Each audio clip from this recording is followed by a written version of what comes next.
اور رہیں گے تو کتنے دن تک رہیں گے؟ آپ مجھے بتائیں، خوبصورت سے خوبصورت مکان بنانے والے، مکان ابھی تیار بھی نہیں ہوا اور ان کا انتقال ہو جاتا ہے، یا مکان تیار ہوا ابھی اس کا افتتاح ہی ہوا تھا، ابھی اس کا انوگریشن ہی ہوا تھا کہ کسی بنانے والے کا، محنت کرنے والے کا انتقال ہو جاتا ہے۔ یہ بار بار ہمارے تجربے میں ہے۔ چلے ٹھیک ہے، اگر کوئی خوش نصیب اس مکان میں رہے بھی تو کتنے دن تک رہے گا؟ ہم نے اے سی لگائی، ہم نے پنکھے لگائے، ہم نے لائٹ لگائی، ساری خوبصورت چیز رکھی، لیکن آپ مجھے بتائیں کتنے دن رہو گے؟ اس کی گارنٹی ہے۔ لیکن آؤ، ایک مکان وہ بھی ہے جس میں رہنا یقینی ہے، اور اللہ اکبر اس میں گارنٹی بھی ہے کہ رہنا کتنے دن تک کے ہے۔ ان مکانات میں رہنے کی کوئی گارنٹی نہیں ہے، لیکن وہ مکان جس کو قبر کہتے ہیں اس میں قیامت تک مجھے بھی رہنا ہے اور آپ کو بھی رہنا ہے۔ جس مکان کے اندر رہنا کتنے دن ہے اس کی کوئی گنجائش اور گارنٹی نہیں ہے، اس مکان کے لیے کتنا اہتمام کیا، لیکن جس مکان کے اندر قیامت تک سونا ہے، جس مکان میں قیامت تک رہنا ہے،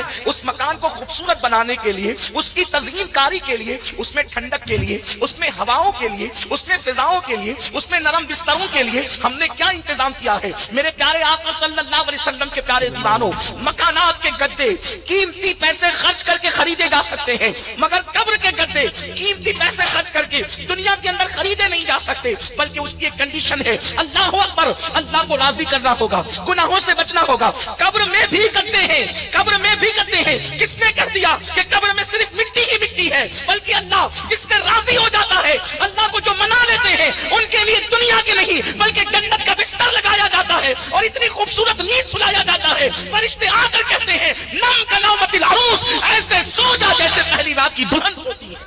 کیا بات ہے، قبر کی نیند کوئی آسان یا رسول اللہ، اللہ اکبر، اللہ اکبر۔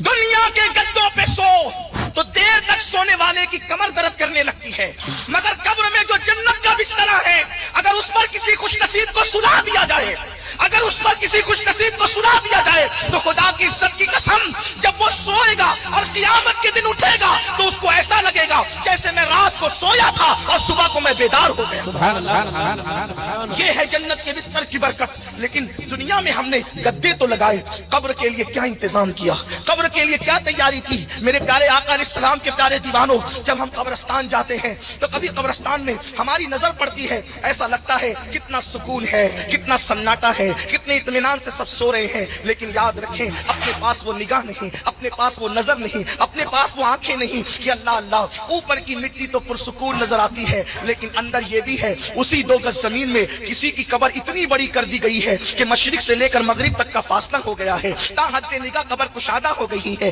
کبھی کسی کی قبر ایسی بھی ہوتی ہے کہ وہ جنت کے باغوں میں سے باغ بن گئی ہے، لیکن اللہ اکبر اسی پرسکون قبریں جو اوپر سے پرسکون نظر آتی ہے، انہی قبروں کے اندر کسی کی قبر جنت کے باغوں میں سے باغ بنی ہے اور کسی کی قبر جو ہے جہنم کے گڑوں میں سے ایک گڑا بن گئی ہے۔ ہاں ہاں، وہ سانپوں کا بسیرا، وہ بچھوؤں کا بسیرا، وہ فرشتوں کے ہاتھوں میں آگ کے ہتھوڑے، وہ فرشتوں کے ہاتھوں میں آگ کے گھوسے۔ میرے پیارے آقا صلی اللہ علیہ وسلم کے پیارے دیوانوں، مجھے بتاؤ دنیا کی رنگریلیوں میں زندگی گزارنے والوں، کبھی سوچا کہ 2 گز زمین کے اندر ہمیں بھی جانا ہے؟ 5-5 ایکڑ زمین پہ اترانے والوں، 50-50 ایکڑ زمین پہ اترانے والوں، 100 ایکڑ زمین کو اپنے نام پہ کرنے والوں، کبھی سوچا بھی کہ مالدار بھی مرے گا تو 2 گز زمین ہی ملے گی، غریب بھی مرے گا تو 2 گز زمین ہی ملے گی، امیر بھی مرے گا تو 2 گز زمین ہی ملے گی، فقیر بھی مرے گا تو 2 گز زمین ہی ملے گی؟ آؤ اس قبر کے لیے کیا تیاری کی ہے میرے پیارے آقا صلی اللہ علیہ وسلم کے پیارے دیوانوں؟ قبر آخر قبر ہے، قبر آخر قبر ہے۔ حضرت سیدنا امیر المومنین عثمان ذو النورین رضی اللہ تبارک و تعالیٰ عنہ جب بھی کسی قبر پر جاتے تو وہاں پہ کھڑے ہو کر اتنا روتے ایسا لگتا کہ روتے روتے آپ کی جان نکل جائے گی۔ یہ کون عثمان غنی ہے؟ یہ وہ عثمان غنی جسے 2 مرتبہ رسول اللہ کا داماد بننے کا شرف حاصل ہوا ہے۔ یہ کون عثمان غنی ہے جس نے اپنی زندگی میں 2 مرتبہ جنت کو خریدا ہے؟ اور اللہ کے رسول نے ان عثمان غنی کے لیے کہا جنگ تبوک کے موقع پر کہ آج کے بعد عثمان کچھ بھی کرے، یہ کچھ بھی کرے میں نبی کا اختیار دیکھیں۔ اللہ کے حبیب صلی اللہ علیہ وسلم فرماتے کچھ بھی کرے، جو جی میں آئے کرے۔ سرکار فرماتے یہ جنت ہی میں جائے گا، کچھ بھی کرے جنت ہی میں جائے گا۔